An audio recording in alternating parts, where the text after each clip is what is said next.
Test 6. You will hear a number of different recordings and you will have to answer questions on what you hear. There will be time for you to read the instructions and questions and you will have a chance to check your work.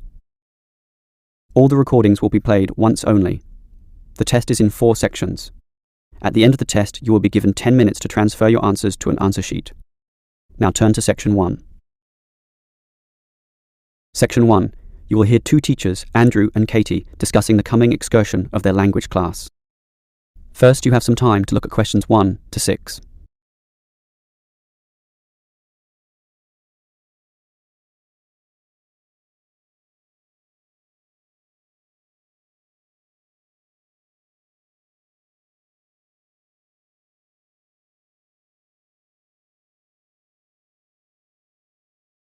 You will see that there is an example that has been done for you.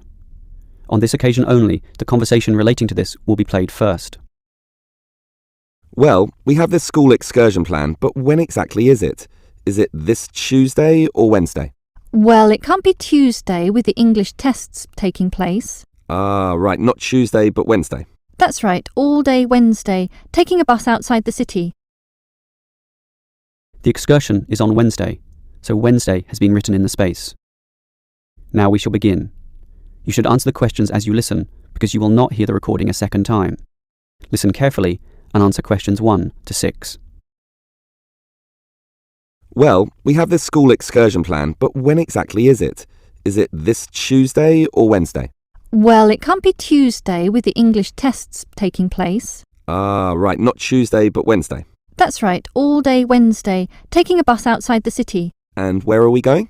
Last month we went to Arthur Island, so this time we're going to the animal park.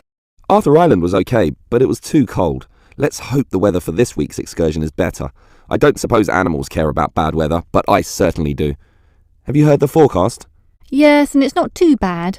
Basically, they're saying Monday will be sunny. Good. But then the weather will change. Not so good. Yes, Tuesday we'll have some showers, but by Wednesday, the day of our excursion, it will be, well, their words are cold and cloudy. Cold and cloudy. Well, as long as it isn't wet and rainy, I'm happy enough. We won't need umbrellas, just warm clothing. And what time will we get there? Let's see, the bus picks us up at 8:30 a.m. and then it's an hour and a half on the road, so we arrive at 10 a.m. Sorry, with the 15-minute break, that will actually be 10:15 a.m.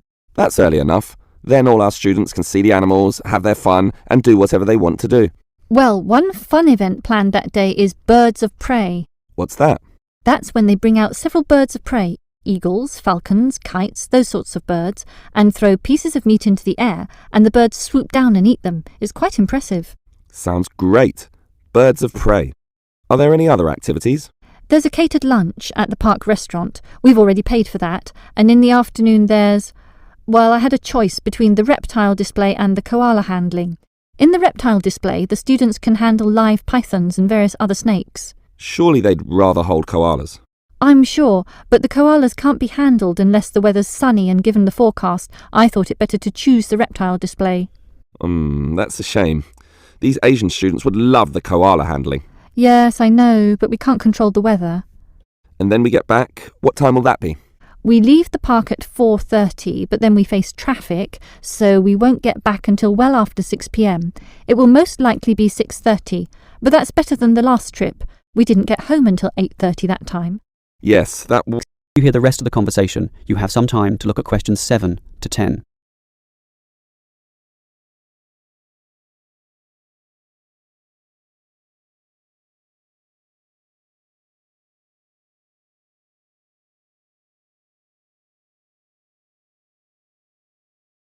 Now listen and answer questions 7 to 10. Andrew, I understand you've been doing some research regarding the breakdown by nationality of our student body. That must have produced some interesting results. You're right. I got some statistics from head office. I would imagine that most of our students are either Japanese or Chinese. You imagine right. But it's the Chinese who constitute the majority, but only just. I had thought Koreans might be second, but it's actually the Japanese, quite close behind. It's somewhat surprising, but obviously all those study tours that our university markets in Japan are bringing in students. What's the breakdown exactly? Japanese are a quarter of the whole, which is considerable. Last year they were only 16%, so that market has grown nicely. The only other proportions of some weight are the Indonesians and Koreans, about the same. Indonesians at 15% and the Koreans are a little higher, not like last year when they were less than 10%. I thought we'd have more Indonesians than Koreans. Well, as I said, they're about the same. Just like the Saudi and Thai student numbers, almost the same also, both just under 10. Which one is bigger? Thai students number just a fraction more. As for the other nationalities, collectively they're only 3%, so it wasn't worth giving each of them a separate category. I just grouped them under other. That's Vietnamese, South American, a couple of Russians, and so on. That is the end of section 1. You now have half a minute to check your answers.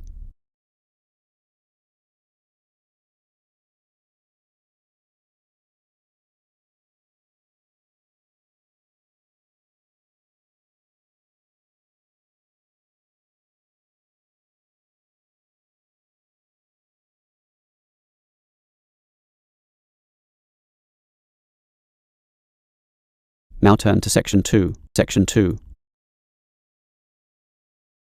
Section 2. You will hear a representative from Easy Travel Travel Agency explaining to some customers the benefits of her company. First, you have some time to look at questions 11 to 15.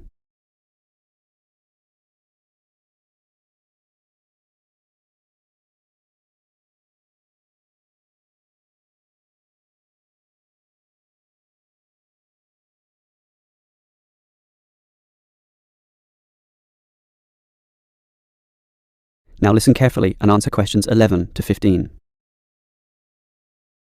Hello everyone. Now you're here because you're interested in travel, right? And you're in the right place. For at Easy Travel we have the best deals for the best locations. We specialise in eco-travel, or holidays designed to get you amongst nature, ignoring the hustle and bustle of big cities. So whether you want to hike in Nepal, as many people do, or follow some jungle paths in the rainforests of Queensland, we can give you the best deal. If you look at our office here, you'll see our overseas consultants. That's for trips overseas, obviously, to Europe, to North America, but primarily for the Asian market, which is generally more popular in this part of the world. Most people like that touch of the Orient, right? But they also like the domestic market, since this country offers its fair share of beautiful natural vistas. What about the deserts, anyone? What about some striking red rock gorges? Then talk to our domestic consultants who can arrange anything you want. But they deal with the accounts in the morning, so you'll need to talk to them in the afternoon. And remember, our office doesn't open at night, sorry to say. Now, around the outskirts and outer regions of this city, there are many beautiful places that you might not be aware of, and the advantages of these regional locations are many. Mostly by being closer, some of them can be done in a day tour. Yes, it's fast and convenient with none of those long-haul bus trips, which often leave you cramped and uncomfortable and stuffing heavy suitcases into luggage racks. But I should tell you about our buses, those that are needed for the somewhat more distant holiday destinations. They definitely do not suffer from those problems I just mentioned.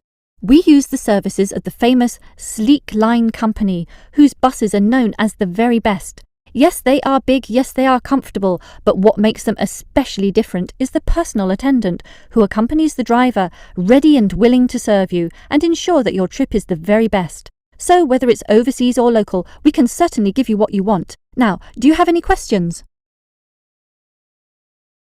Before you hear the rest of 16 to 20. Right, let me orient you to our main Easy Travel office here. On this table right beside us are travel magazines for you to browse through, and on the wall next to that are many more for all parts of the world. Our 4 travel consultants sit over there on the other side of that long counter. That's right, 4 of them, side by side, all serving various regions. Now, let me tell you their specific functions. Firstly, the consultant on the left, next to the plant, is the local tours consultant, serving tours in the immediate vicinity of this city. Next to her is what we call regional tours, targeting the statewide options. Next to her is the interstate tours, and that can involve either buses or planes. In the former case, utilising the Sleek Line bus service, as you know. And finally, next to her in the corner is General Inquiries, which is self-explanatory. If you have questions of a general nature, rather than one relating to specific destinations, you can go there. Now, as I said, we can do international tours, and for that you need our big office, just through that door, the one between those two plants. However, if your international tour is in the Asian region, which is generally our most popular option, then we deal with that in a separate room, the one opposite international tours, but not the corner one. Just go through that door on the left, the one next to that cupboard. The door next to that is, in fact, our general office, so please don't go through there. That's reserved for staff members only. That is the end of section 2. You now have half a minute to check your answers.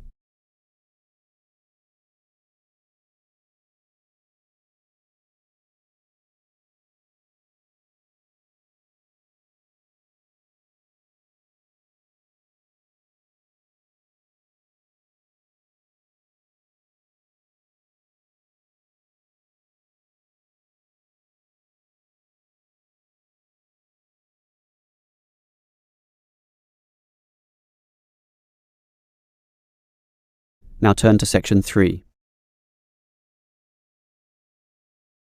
Section 3.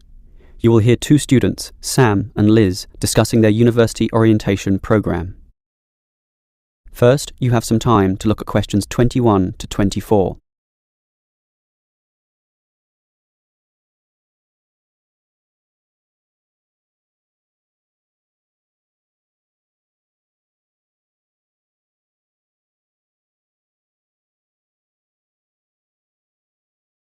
Now listen carefully and answer questions 21 to 24. Hi Liz, how do you feel about starting university here? A little bit nervous, but I'm confident I can handle it. This orientation program seems like it will help us a lot. Sure, I'm looking at the timetable here myself. It seems that there are choices available. I can see. So, what are you going to do Monday afternoon? In the morning we all have the opening lecture, but it looks like we have a choice later that day, as you said. Well, the careers lecture might be helpful, but I am interested in the uni tour. It's probably too early to be thinking of careers now anyway, and I want to know what's what at this new university, so I'm doing the tour. All right, I'll come along with you. Might learn something interesting. After all, we haven't seen much of this place yet, and we will be spending 4 years here. Tuesday is another full day too. In the afternoon there's a lecture about study skills, but that morning offers another choice. Library tour or student union induction? What do you think? I think the student union is very important, but we can go there anytime, right? So we should take advantage of the library tour while it's being offered. Maybe the week after, you and I can go to the student union. Library it is then. Now, Wednesday has a free session in the morning, but after lunch there's a choice between visiting the computer lab or attending a lecture on our legal rights. Well, law and rights are important, but computers are the basis of everything these days, so I'm going to the computer lab. Don't you think knowing our legal rights is equally, if not more important? We live in a very litigious and complex society now. Sure, but it's something we can pick up later, so let's leave that one out. OK. Let me see the timetable. Thursday is a free day, and the week winds up with some celebrations on Friday afternoon. It looks like a fun choice too.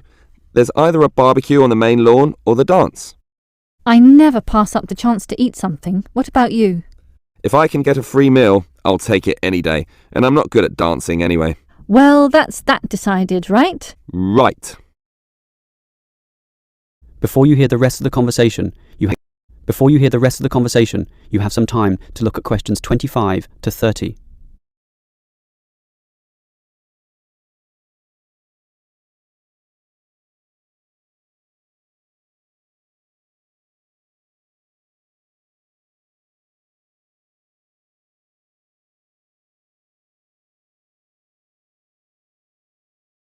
Now listen and answer questions 25 to 30. Guess what, Liz? There's another interesting thing in this orientation booklet, and it looks important, about a style guide. What's that? Take a look yourself. It seems to be a set of rules regarding how to present written work, essays and that sort of thing to the lecturers. They want a uniform style of presentation. I can see, so everything we hand in must have a header and a footer. A what? A header and a footer. The footer is at the bottom of the page and the header is at the very top. That's why they call it a header, you know, that little bit of writing giving details about the work. And they also want the word count. Why do they need that? I guess because the lecturers will specify the number of words they want for their assignment, and they want to be sure students follow this. And even the heading on the page has to be a specific dimension, 16 points and bold print and underlined. And subheadings are 14 points, and the font has to be Arial for everything. Yes, the main text is Arial too, as you said, and the size is 12 points, with the header and footer being slightly smaller at 10 points each. Well, it seems logical. The size of everything is in proportion to its importance, but why do they need the spacing of the main text to be 1.5? The header and footer are different. They're only single-spaced. Probably to allow the teacher to insert comments or corrections, or just to make it all more readable, I suppose. And we need wide margins on the left, right, top and bottom, probably for the same reason. Lots of space to allow the addition of comments. That's a bit scary, actually. It seems to assume we will be making mistakes. And look what they want in the header and footer. The header has the name of the work. Not the name of the teacher? No, the work, but surely the teacher's name must go somewhere. Ah, here it is. It goes in the footer. OK, I'd say this is all logical. If a page is lost, say falls to the floor, then with all this information it can always be traced back to the teacher involved. Right, as you say, all very logical. That is the end of section 3. You now have half a minute to check your answers.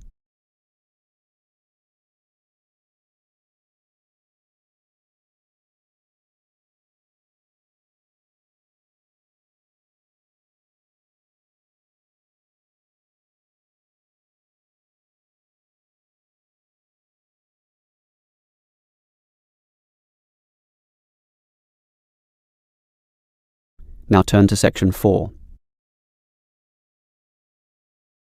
Section 4. You will hear a lecturer discussing public parks. First, you have some time to look at questions 31 to 34.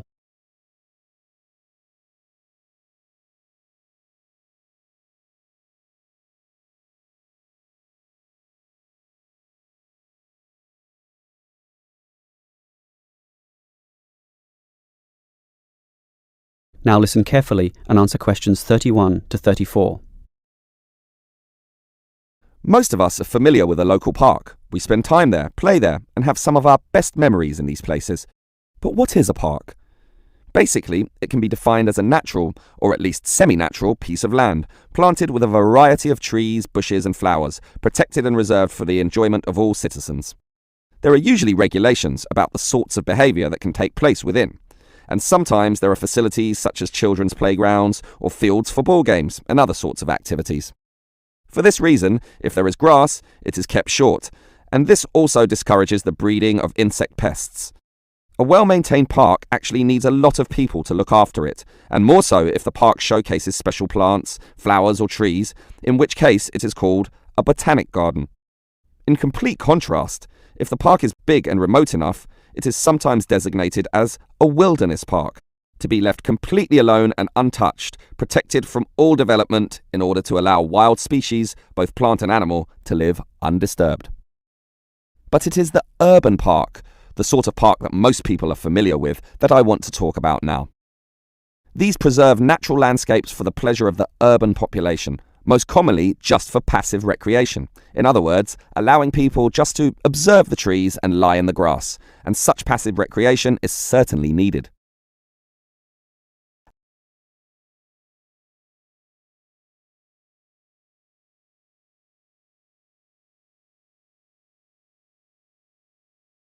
Now listen and answer questions 35 to 40.